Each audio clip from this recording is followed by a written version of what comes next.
Welcome back. You're still watching VIP Access with me, Des So.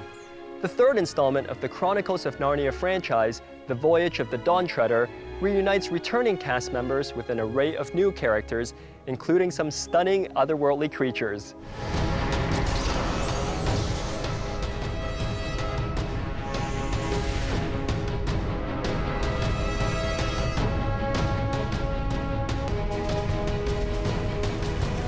The Dawn Treader is Narnia. It was very, very special, very original. It's the star of the movie. It was really fascinating to work on it, and the mechanics of it is mind-blowing. It was magical, actually, to shoot on that set. You're surrounded by this beauty, and you can kind of lose yourself in that world.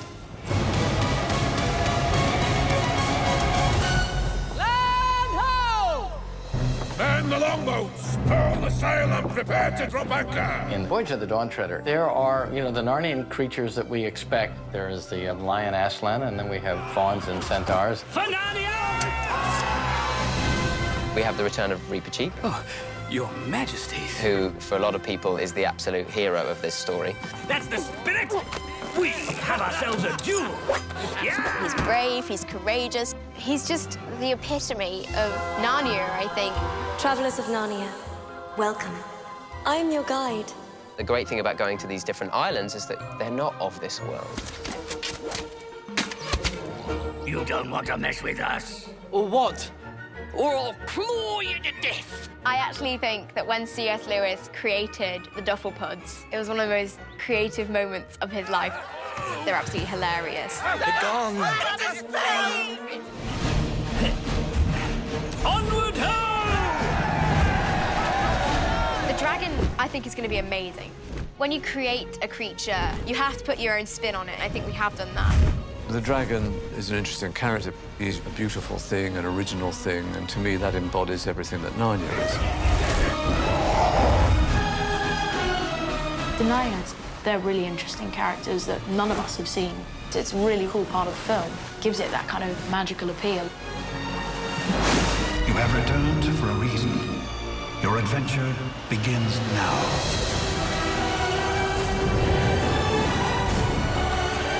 The look of this movie is absolutely extraordinary. This is sheer imagination.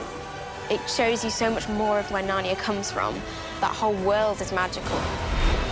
I think what's really nice about this series is that you constantly have new characters and new adventures. It's just more incredible than I could have ever imagined it. Onward to our destiny! We'll continue our journey into the grand episodic adventure of Narnia right after the break, but right now it's time for The Scoop, in which we visit the 2010 Toronto International Film Festival to check out some of the cool hip fare that played to a large appreciative audience.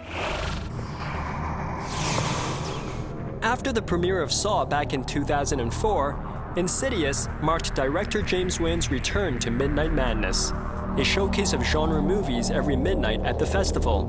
The uncanny unknown of the spiritual realm got picked up by a major studio right after its world premiere.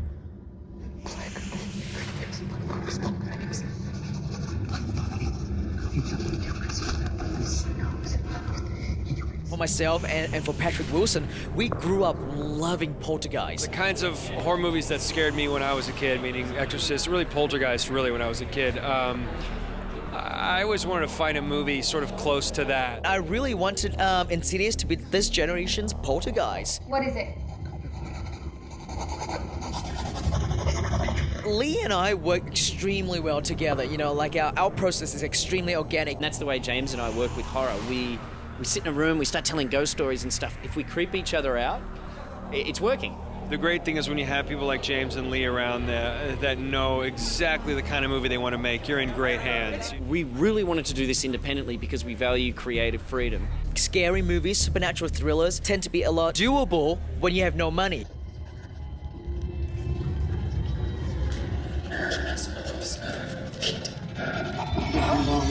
With Insidious, we always wanted to make a haunted house film. I can do better, but that's how I screamed in the movie.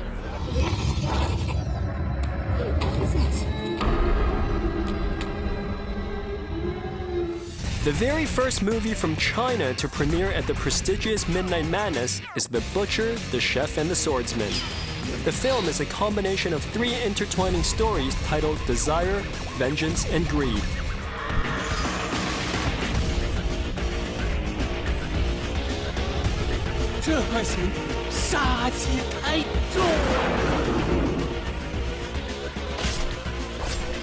拍完了之后，他们就希望能够加入投资，就变成了这样一个中国、香港和福斯一起来做的一个电影。在江湖上杀了这么多的人，最可气的是，你连你亲爹的坟都给刨了。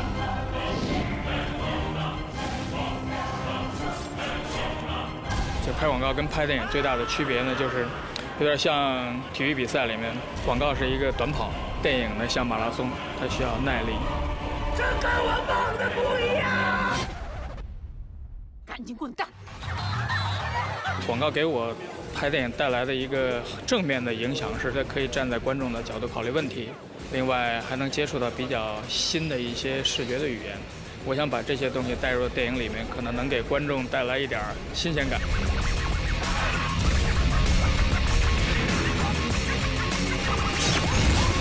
又去打架，不吃饭呢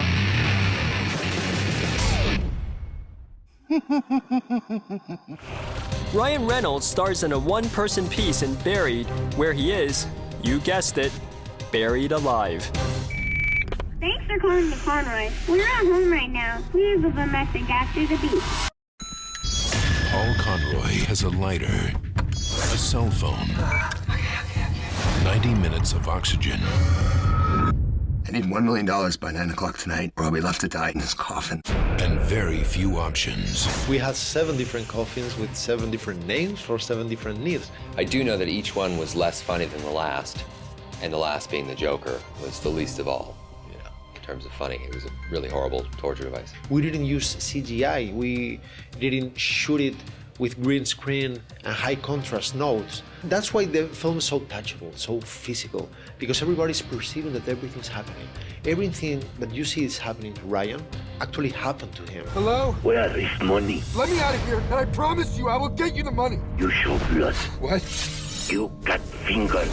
You have to have that freedom and that ability in a movie like this because it's so on edge, it's so visceral, and if I was sticking to every last comma in the script, it would have sounded like I was delivering lines of dialogue. And Ryan's emotions are organic and real and happening there, because you cannot catch him lying. Never. He never acts. He always is. He's a Stradivarius. He can do whatever. He's a killing machine. Your ransom video already has 47,000 hits on YouTube. Where is money? I need more time, please. People want to go to a movie and they want to experience something. They don't want to just watch a movie and then leave the theater. They want to feel like they're there, and that's what the movie does. I mean, it puts you right in the shoes of this guy. He's not a superhero at all. He's a normal man that has to face extraordinary situations. That's why people feel so committed with him. People are empathetic. They are naturally empathetic, so you can't help but wonder, what would I do? Like, if I was that guy, how would I do this? Directed by Rodrigo Cortez. We are running out of time, Paul. Wait. How do you know my name? What's going on right now? Ryan Reynolds. What are you doing right now to help me? Oh, no!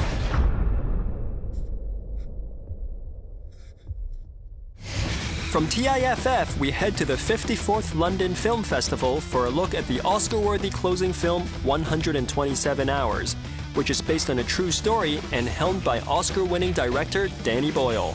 And this morning, on the boulder, we have a very special guest, Aaron Ralston! Oh gosh, it's a real pleasure to be here. Thank you. Oh, thank you. Hey, you lost? I'm a guide. What do you say? See, I'm something of a big, hard hero. All you have to remember is that everything will be okay. James was almost like a surprise casting, you know. So was it difficult for you to kind of pinpoint him as Aaron? He's not an obvious choice, like you say. He's not a lookalike. He's very urban. But I remember seeing Pineapple Express, and it made me change in the way I viewed him as an actor, and it often does when they can handle big comedy like that. Because comedy has to be believable. And those skills that he brings to the more moodier roles, the more naturalistic roles, if you like, he transfers those skills to another tone. That tells you that's a serious actor in there. Hey there, Aaron. Is it true you didn't tell anyone where you were going?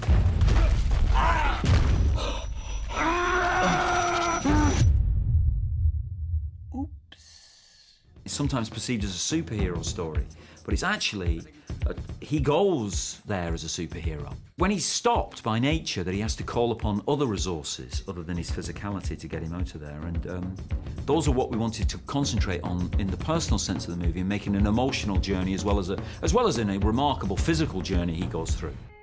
This marks 24 hours of being stuck. I've been chipping away. Want to keep warm, anything? I have about 150 milliliters of water left, which should keep me alive till tomorrow night, if I'm lucky. So that's it. Mom, Dad, I haven't appreciated you as I know that I could. I love you guys, and I'll always be with you. I think that essence of the story, which is that it's about people, although it's very long, it's actually about people. The instinct to share it with people is key to it as well, and that's a good thing to share it.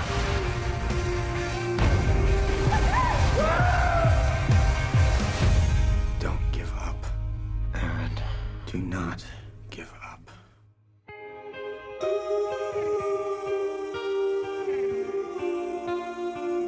For more of those interviews, simply log onto our Facebook page at facebook.com/StarMoviesVIP-access. Coming up after the break, we sit down with the cast of the Chronicles of Narnia, The Voyage of the Dawn Treader. But right now, it's time for a quick breather. I'll see you in a little bit.